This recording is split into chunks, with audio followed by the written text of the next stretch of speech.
I believe it's high time we delve into a topic that's likely crossed many of your minds recently: the timing of the next housing market crash. After all, home prices have continued to soar, reaching new heights in December after a consistent 11-month increase. A growing number of Americans are eagerly re-entering the housing market with substantial down payments. Surprisingly, based on a recent Twitter survey I conducted, about half of the respondents are considering purchasing a home within the next 2 years. However, it's crucial to remember that the real estate market has historically experienced cycles of growth and decline, and a future crash is inevitable. Let's dive into the current market situation, the likelihood of a crash soon, the potential severity of such a crash, and strategies to best prepare for it. Before we explore the possible dangers in 2024, we must first examine the present state of the housing market, which will set the stage for our upcoming discussion.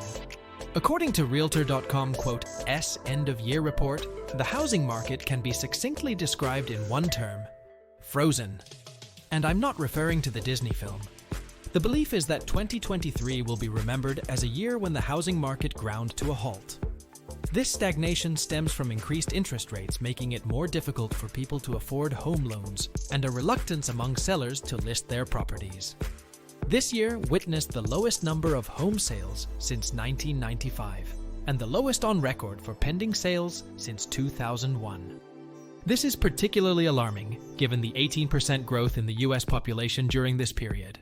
Counterintuitively, despite these factors, median home prices rose by 2.1% year over year to $428,000, setting a new high.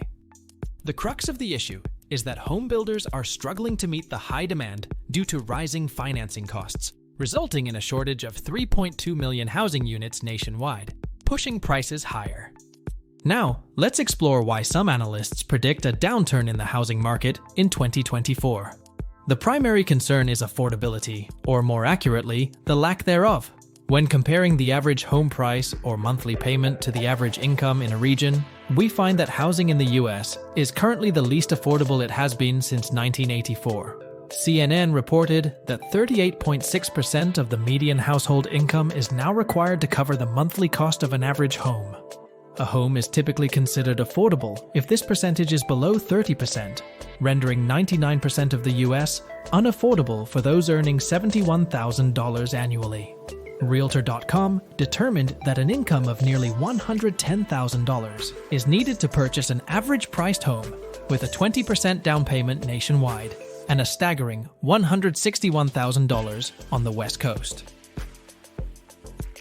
Despite the overall low unemployment rate of 3.7%, it's important to acknowledge that maintaining unemployment below 3.5% for an extended period is historically challenging.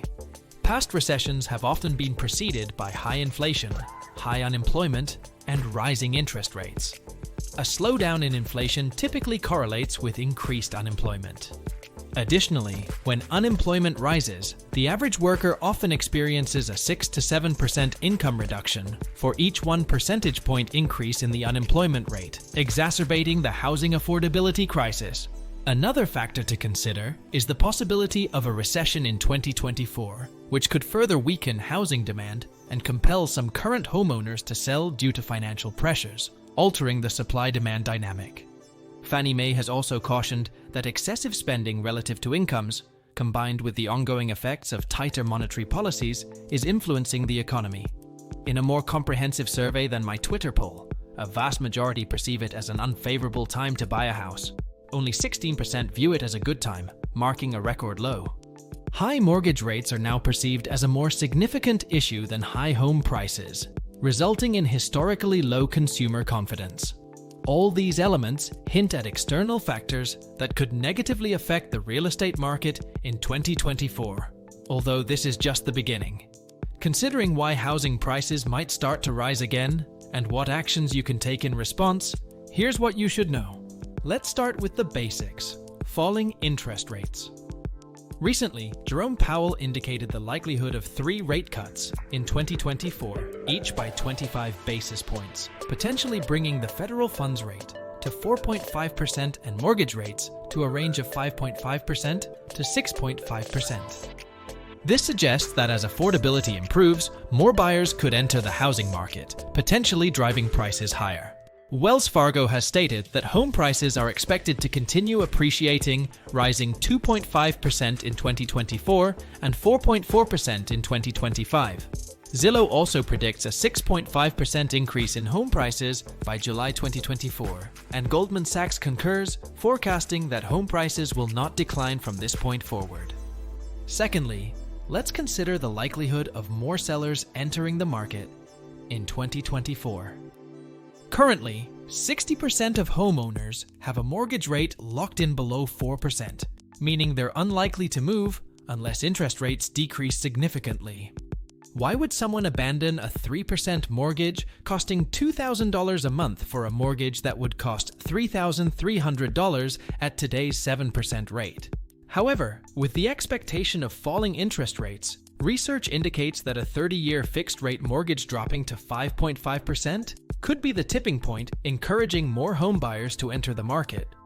Additionally, homeowners who are also potential buyers might view a rate drop as an opportunity to sell and move quickly before the market becomes more competitive, potentially leading to a surge in inventory as early as next year. Regarding the economy, current indicators do not point towards a recession. According to Jerome Powell, the economy is on track for a soft landing in 2024, with inflation largely under control, robust GDP, and strong consumer spending. It's also noteworthy that there's approximately $6 trillion in cash on the sidelines, ready to bolster the economy should any issues arise. Fourthly, any observed decline in housing prices may be attributable to seasonal trends. Although housing prices generally increase over time, there are regular, predictable fluctuations. We are now entering a slower market phase, during which prices typically drop by 8% to 12%. And in some regions, such as the Northeast and Great Lakes, reductions can reach up to 22%. Therefore, this could be an opportune moment to negotiate if you find a suitable deal. In the long-term perspective, housing prices have consistently risen when adjusted for inflation, with the only significant decline in the past 50 years occurring in 2010. Over the past century, housing prices have steadily increased, driven by population growth consistently outstripping new construction. This trend may continue for the next 50 years. Now, let's focus on actionable advice to ensure you come out ahead, regardless of market fluctuations. Firstly, I recommend obtaining a 30-year mortgage. While many might think this option incurs more interest than a 15-year mortgage or an adjustable rate mortgage, especially with interest rates set to decline, a 30-year mortgage offers a key advantage: flexibility. There is nothing preventing you from paying off a 30-year mortgage in 15 years by doubling up the payments. However, should you encounter financial difficulties and need to reduce expenses, the 30-year mortgage allows for minimal payments when necessary, which I believe is invaluable. Secondly, always opt for a fixed interest rate. Given the uncertainty of the economy, no one could have predicted our current situation 5 years ago. It makes sense to lock in a consistent payment each month until your loan is fully paid off, providing peace of mind. Plus, if rates do decrease as anticipated, you can then consider refinancing. If an opportunity arises to refinance your home for cost savings, seize it.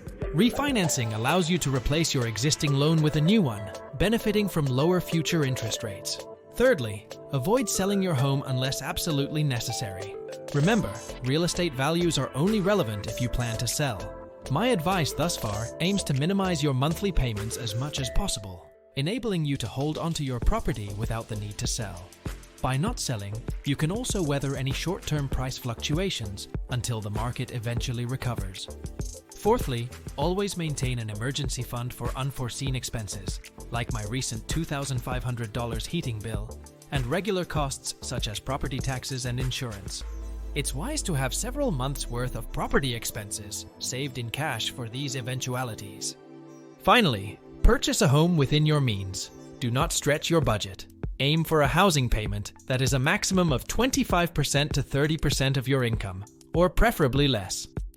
In summary, real estate has been a stable investment over time, with few exceptions like the crashes in 1929 and 2008.